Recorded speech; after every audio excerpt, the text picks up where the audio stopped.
అభిమన్యుడు నిజంగా కురుక్షేత్రంలో చనిపోయాడా? అభిమన్యుడు ఇంకా బ్రతికే ఉన్నాడా? ద్వాపరయుగంలో ఒక అభిమన్యుడే, కానీ కలియుగంలో కొన్ని లక్షల అభిమన్యుడు. ఆ లక్షల అభిమన్యులు ఎవరంటే,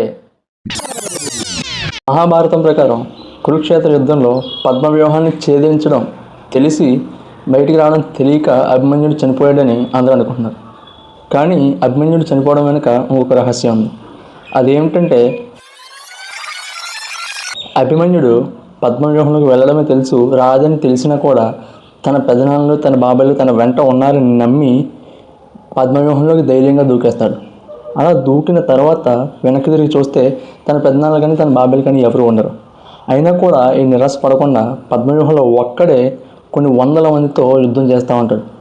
అలాగా అభిమన్యుడి యుద్ధాన్ని చూసి కర్ణుడు ఎంతో భయపడి వెనక నుంచి అభిమన్యుడి యొక్క విల్లుని విరిచేస్తాడు. అలా విల్లుని విరిచినా కూడా ఏం దిగులు చెందకుండా కింద పడి ఉన్న ఒక ఖడ్గాన్ని తీసి పోరాటం కొనసాగిస్తాడు. అలా పోరాటం కొనసాగిస్తున్న క్రమంలో ద్రోణాచార్యుడు వచ్చి ఆ ఖడ్గాన్ని విరిచేస్తాడు. ఆ ఖడ్గాన్ని విరిచేసిన తర్వాత గాయాలు పాలైనా కూడా అదేమీ పట్టించుకోకుండా తన రథచక్రాన్ని తీసి కొన్ని వందల మందిని చంపేస్తాడు. ఇది మహాభారతం ప్రకారం మనకు తెలిసింది.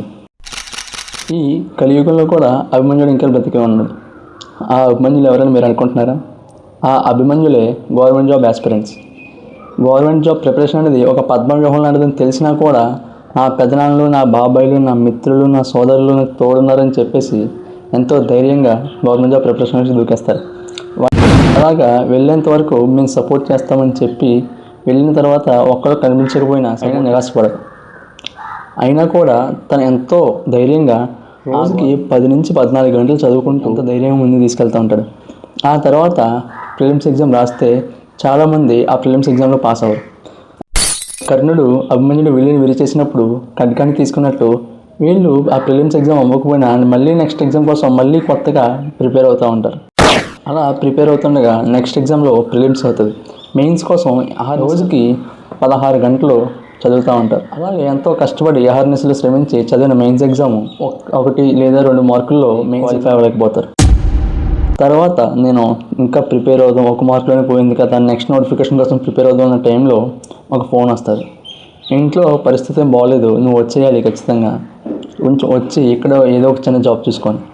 ఇంకా ప్రిపేర్ అవుదామని ఆశ ఉన్నా కూడా ఇలా ఫోన్ రావడంతో వాళ్ళు ఆ ఆశలన్నింటినీ పక్కన పెట్టి ఇంకా ఈ గవర్నమెంట్ జాబ్ వదిలేసి ఒక చిన్న ప్రైవేట్ జాబ్లో జాయిన్ అవుతారు. అలా ప్రైవేట్ జాబ్లో జాయిన్ అయ్యాక ఒక నోటిఫికేషన్ వచ్చినా కూడా వీళ్ళు ఎటు వెళ్ళలేని పరిస్థితిలో మారిపోతారు. అలా కుటుంబాల కోసం తన జీవితాలని త్యాగం చేసిన చాలామంది అభిమన్యుల్ని నేను చూశాను. వీళ్ళందరూ కలియుగ అభిమన్యులు కారా? నేను అందుకే అన్నాను, ద్వాపర యుగంలో ఒక్క అభిమన్యుడే, కానీ ఈ కలియుగంలో కొన్ని లక్షల మంది అభిమన్యులని.